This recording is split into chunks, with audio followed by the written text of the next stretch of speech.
So guys एक और update आ चुका है जी। ये पोस्टर भोजपुरी के कॉमेडी स्टार मनी मेरा का न्यू सॉन्ग का आज गाने का टीजर आ गया है। जिस गाने का बोले ड्रेस काला काला, जो कि गणपत रिकॉर्ड पर आप लोग गाना कल 6 बजे आ जाएगा, जो सुपर डुपर बेहतरीन मस्त गाना होने वाला है। जो कि आपने मनी मेरा और वन्नू द ग्रेट इस गाने में नजर, जो कि बवाल कल होने वाला। कल सुबह 6 बजे गाना आ जाएगा।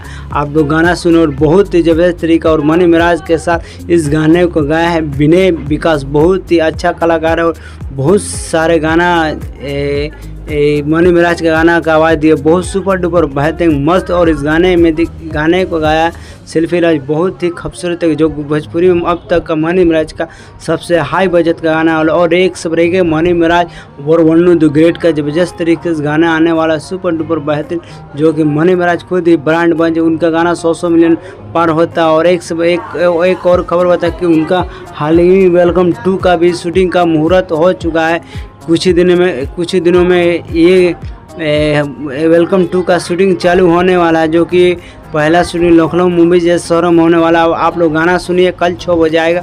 इस गाने का दुलार प्यार, जो कि मनी मिराज एक ब्रांड बन चुके हैं, जो कि इनका गाना वायरल भी जाता है। और बहुत इनका गाना जो कि एक सब के मनी मिराज का गाना तो वायरल भी होता है। जो कि मनी मिराज एक अच्छा कलाकार के साथ एक अच्छा आदमी है, जो बहुत बढ़िया है। So guys video channel subscribe like comment करना। कल गाना आएगा तो आप लोग गाना इस गाने पर रील बना और मनी मिराज भाई को पूरा फुल सपोर्ट करिएगा। जो मनी मिराज बेहतर स्टार है, ना किसी जाति पात में कर दो, बहुत ही अच्छे तरीके से स्टार है। सो गाइस वीडियो अच्छा लगा चैनल सब्सक्राइब लाइक कमेंट करना ना भूले। सो गाइस वीडियो यहीं से बंद करते हैं। So guys